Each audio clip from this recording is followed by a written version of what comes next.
primo tassello di 3 giorni di grandi eventi qui a Soave con personaggi di rilevanza nazionale e internazionale. Abbiamo anche finalisti del premio Strega, grandi autori italiani, Oscar Farinetti, le grandi firme del giornalismo, Alessandro Sallusti, Fabio Dragoni, Paolo Del Debbio, insomma un programma veramente ricco che abbraccia tantissime tematiche come è nello spirito di un festival, che porta Soave ad essere un palcoscenico ideale anche per realizzare grandi eventi culturali. L'abbiamo visto durante la scorsa estate, mostre di scultura, mostre di pittura, organizzazioni come queste che esaltano l'arte letteraria, oltre ovviamente ai nostri temi classici come la storia medievale e il nostro vino, e quindi un programma ricco per tutta l'estate che abbraccia tantissimi temi. Il fatto di avere il Presidente che lancia il suo nuovo libro valorizza ulteriormente il festival.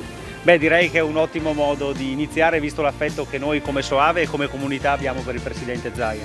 Cultura e vino vanno d'accordo. Cultura e vino vanno d'accordo, anzi il vino a sua volta è cultura. Noi sappiamo quanto sia importante per le nostre tradizioni locali la storia che si tramanda di generazione in generazione, quindi direi che è un connubio assolutamente perfetto. Aggiungo anche cultura e paesaggio, visto che siamo l'unico sito del nord Italia, l'altro sono le colline a Oliveto di Assisi e Spoleto, a potersi fregiare del titolo di patrimonio agricolo dell'umanità dichiarato dalla FAO. Senta, a proposito di autonomia, un altro libro, un'altra pubblicazione da parte sua.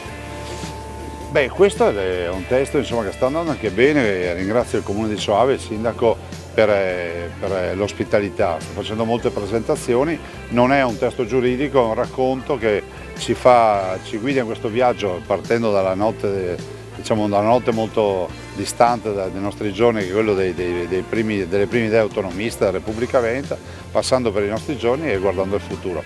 Una cosa seria, un racconto non pesante, si legge, sono 169 pagine e lì ci si fa un'idea di che cos'è l'autonomia veramente, di chi è a favore, di chi è contro e quali saranno le soluzioni. I cittadini sentono dire passi avanti sull'autonomia, ma qual è lo stato vero dell'arte, Presidente? Ma guardi, se guardiamo la bottiglia mezza piena, siamo intanto in un paese nel quale si parla di autonomia. Quando sono arrivato io di autonomia non si parlava, era proibito, era un tabù. Oggi se lei fermasse il Presidente della Repubblica qui a Soave o da qualche parte e gli chiedesse guardi cosa pensa di autonomia, risponderebbe di autonomia. Dice che è costituzionale, che questo governo, l'attuale governo, ha fatto una legge per l'autonomia e che di autonomia si sta parlando al punto tale che si discutono già le prime fasi con le prime materie. Su un tavolo nazionale il segretario della Lega potrebbe anche rompere l'alleanza nazionale se il Veneto non venisse dato alla Lega, o potrebbe questa ipotesi soccombere sul bace romano?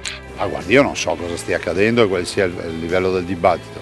Penso che non sia lesa maestà che il segretario della Lega possa chiedere e sia umano che possa chiedere il Veneto, visto che considerato la storia che abbiamo e quello che abbiamo dimostrato di fare in questi anni.